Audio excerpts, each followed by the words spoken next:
So another common thing you'll hear people who have had, especially the DS, talk about is diarrhea. Fun subject. Right now I'm in phase 2 of my diet, which is a full liquid diet. Basically anything that I could possibly suck through a straw, that type of consistency, that's what I can try to eat. My goal in this phase is to get my protein count up to where it needs to be each day. I have been doing really well on my hydration count.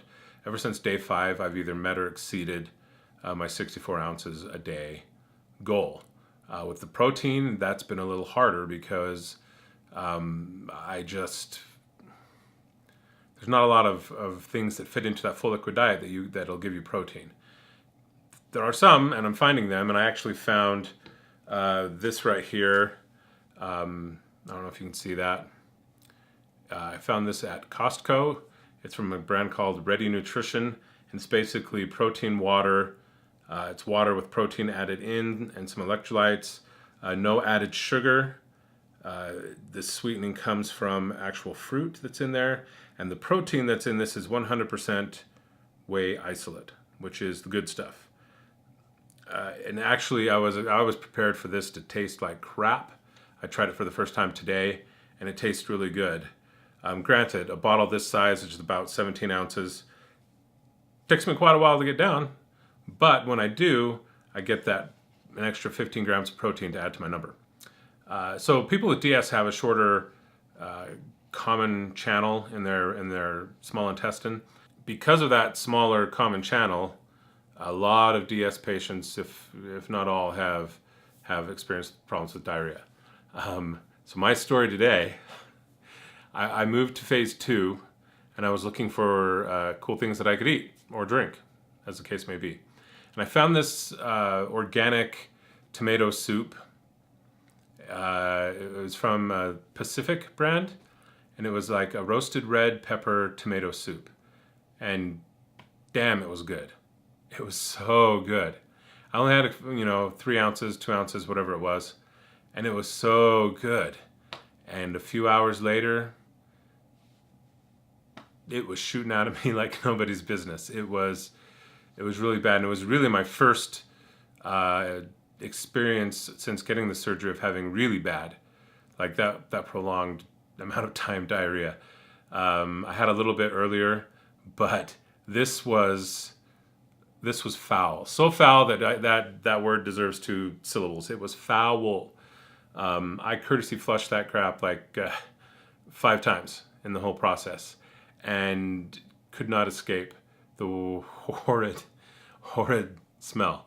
And in fact, it was so bad. I was upstairs in our upstairs bathroom. My wife was 1 floor down, and she was the smell hit that floor, and she thought the dog had taken a dump on somewhere in the rooms, right? So she's wandering around our front room and our kitchen and our dining room, trying to find where the dog had taken a crap.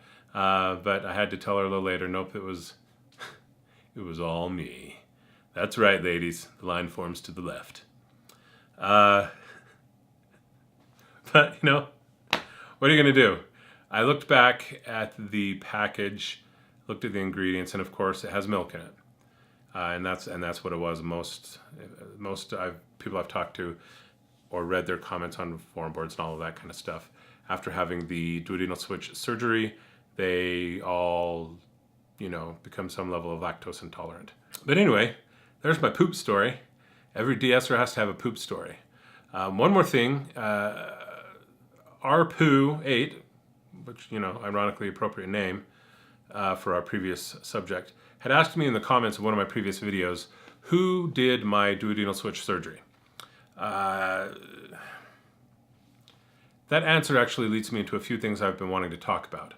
So my surgery was performed by Dr. Ponce de Leon at Mexico Bariatric Center. Now, Dr. Ponce does duodenal switch surgeries at a few different places in Tijuana. He's not tied to one particular company or hospital.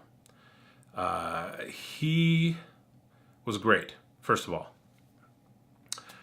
He didn't speak very much English, so He was the only person in my entire experience in Mexico where we needed a translator. Did not matter at all. I actually got to talk to him for quite a while, ask any questions I wanted. I was never made to feel rushed or pushed into any decision. Well, first of all, let me back up. So I am hours away from, less than an hour from getting on my plane to fly to San Diego to then go to Mexico. When I make my first comment in a message board on Facebook for duodenal switch patients, they immediately jump on me telling me I've done no research, telling me I'm basically stupid for choosing Dr. Ponce, and that I'm going to die. I mean, it was literally, it was bad, right? So of course I didn't read that comment until we got to Mexico, right? Because I'm on the plane, I'm not checking Facebook on the plane. Barely check Facebook at any point during the day anyway. We get to the hotel after I've had my labs, my surgery is scheduled for the next day, and I read these comments. Now, of course I had done my research. Of course I had Googled the crap out of this doctor. I Googled everything I could about the company. I found people who had actually used Dr. Ponce in the past. I talked to people that are actually in the industry in Mexico. And every single person that knew who he was, love him. They love him. So where these people in this message board were getting their information, I don't know. I'm sure they've come across some story about him somewhere that turned them off. One of the false things that they believe about Dr. Ponce is that he only does single anastomosis duodenal switch, which isn't true. He actually will do the classic or the single anastomosis, whichever one the patient asks for. That being said, I had gone back and forth between getting the classic or getting the single anastomosis. Most DS people you're going to come across have the classic because it's been around longer. And to say that it's not very long compared to like gastric bypass, right? But it's longer when you compare it to the single anastomosis duodenal switch. And most people who receive the classic will tell you that the single anastomosis, whether you're calling it the SADI or the SIPS or the Loop DS, that it's not a real duodenal switch. Run away, run for the hills, leave your children behind, and change your name and go into witness protection because that's obviously a stupid decision to choose that one. Leading up to my surgery, I'd gone back and forth. I initially was interested in the single anastomosis because to me, it seemed like there was less areas inside that could go wrong. You know, you're only getting one anastomosis as compared to two. The research on the single anastomosis is young. I've found several reports that only went back 5 years because it's the baby of the group. It hasn't been around that long. However, most everything I could find led me to believe that it would do what I wanted it to do. That the surgery would do what I wanted it to do, with possibly less complications than a classic duodenal switch. So most of my discussion with Dr. Ponce and other doctors actually there at MBC was around that. The differences in between them, and what they all do. Yes, it's new. Yes, it's not as proven. That doesn't even need air quotes. It's not as proven as a classic DS. Still, in my gut and in my heart, that's what I decided to do. So last minute, I actually changed and I chose to do the single anastomosis. Not because of Dr. Ponce, not because of anything other than that's what I felt was right. I had done my research on both going into it. I'd done my research on the doctor. I'd done my research everywhere. And for people to assume that I'm a moron and I haven't done any research into any of this, well, I'm not. I'm sorry. I did a ton of research. My wife did a ton of research on her own separately from me. We would get together. We would compare notes. So I actually chose a single anastomosis duodenal switch, and it was done by Dr. Ponce, who, depending on who you talk to, people either love him or really don't like him. I liked him a lot. He did perfect, even though there were some things internally that caused the surgery to go a little bit longer.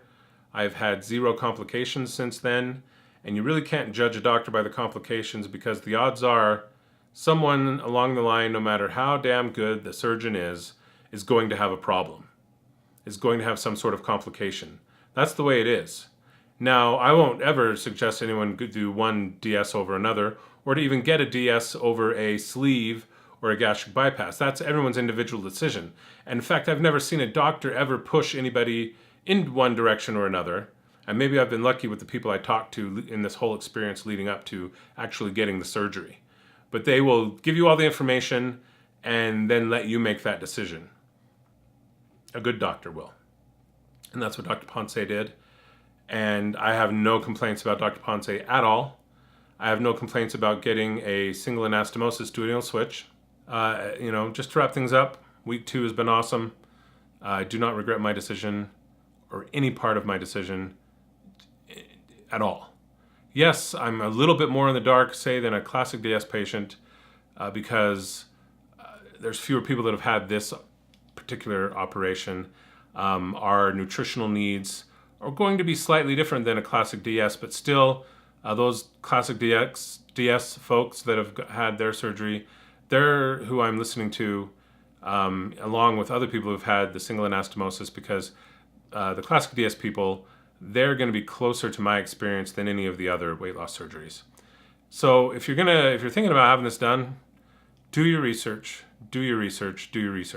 I cannot tell you how many times I've talked to other weight loss surgery patients, most of whom have had the sleeve, that when we're talking about what happened and what surgery we got, they're like, yeah, I got the sleeve. What did you get? And I'm like, well, I got a duodenal switch. And more often than not, the response I get back is, what's that? And I want to slap them. What do you mean, what's that? You chose to get the sleeve without knowing what all of your options are? That's ridiculous to me. Do your research. Read about everything. Yeah, some of it's going to be scary. Some of it's going to be reassuring. And at the end of the day, it's all scary, and it's all major surgery, and it's all potentially life-changing. So read about the surgeries. Read about the doctors who do those surgeries. If you're going to be a self-pay in Mexico, read about all the different companies. There's companies in Mexicali, there's companies in Tijuana, there's companies all over with, may have pluses and minuses that matter to you. And find the right doctor, talk to everyone you can, ask questions, and, go for it. But I'm feeling great. That weight loss is pretty good, and it's kind of weird to see my body morph and change, and I'm sure it'll be happening more. And I will see you next week for my week 3 update. See you later.